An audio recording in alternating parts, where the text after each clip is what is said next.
I found being a journalist was frustrating because I couldn't tell the truth. But fiction, ironically, which is not truthful, allows you to be truthful.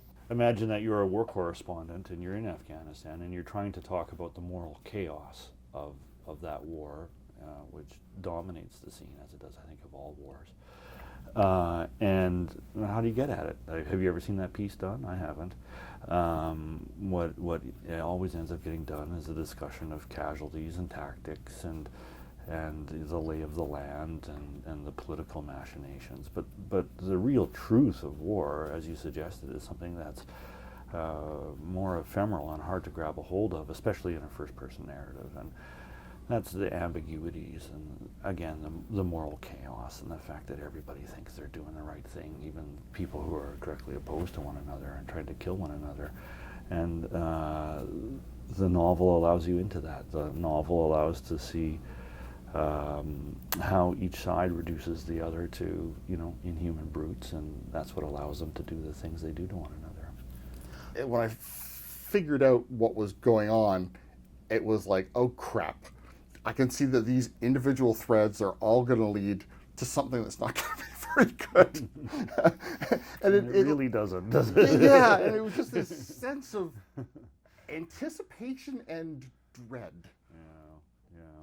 Well, that's the trajectory of conflict, right? Is every conflict in history has begun with pipes and drums and marching bands and delight. When you think about the first days of World War I and how every European capital erupted in joy.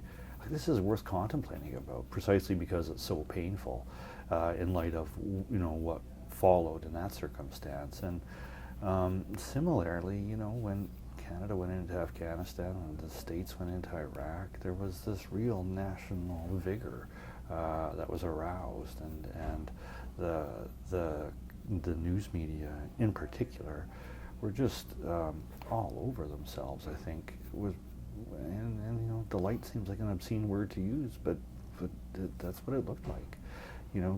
Wolf Blitzer salivating on CNN with his maps and his holograms and his charts. There was a kind of anticipatory pleasure, which, in retrospect, seeing how badly those situations have turned out, as one might have expected, seems particularly obscene. You've got a journalist as one of your main voices, Deirdre O'Malley. Mm-hmm. Yeah, and she's, this is precisely her situation, where she's spent a lot of time over there. She's been embedded with the troops, and she's come to really love them, and for good reasons, I think, as depicted in the novel. These young men and women are brave and kind, and they think they're doing good, and they have a mission that's defendable, that's been sold to them, and Deirdre, after enough time in that setting, has come to think of herself almost as an auxiliary branch of the mission.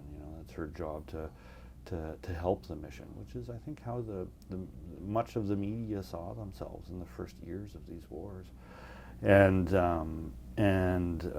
she's very concerned with the success of the mission, and as things go sideways, she comes to understand that she's compromised herself, and this parallels the experience of many of the journalists that were over there, and some of whom have spoken about how they lost their objectivity and lost there's the skepticism with which they should be, that they should be one of their first tools as a journalist.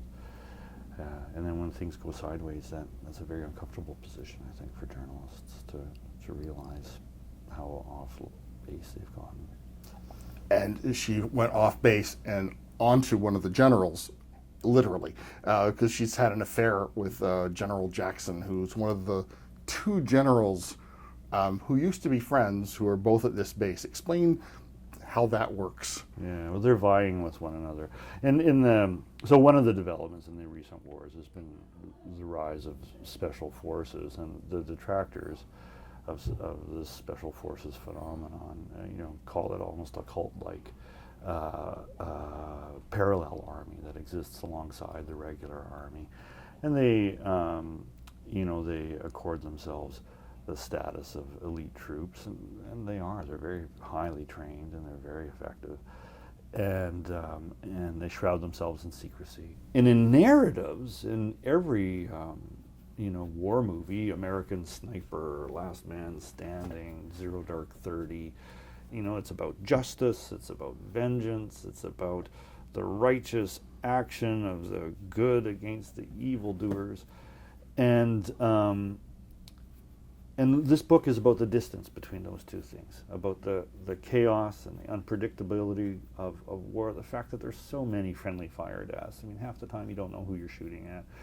And the green on blue shootings, which was a huge problem in Afghanistan, where, Afghans that had been trained and paid and welcomed into the fold of the West, they were so offended ultimately by what was going on that they would pick up a rifle or set off a bomb and kill themselves in an effort to kill as many Westerners, and which were terribly dispiriting among the personnel that I knew in Kandahar, because they raised the question if these people, the most privileged ones, the ones who had received most of the largesse of the West, if they were offended by and resisting the presence of the West, then what hope did we have? Like, if anyone was supposed to be on our side, it should have been them. We need to change the way we talk about war. We need to, more war movies need to look like Private Ryan, Saving Private Ryan, and fewer of them need to look like American Sniper. The book is News from the Red Desert. It's a novel. I've been speaking with the author, Kevin Patterson, and News from the Red Desert is published by Random House of Canada.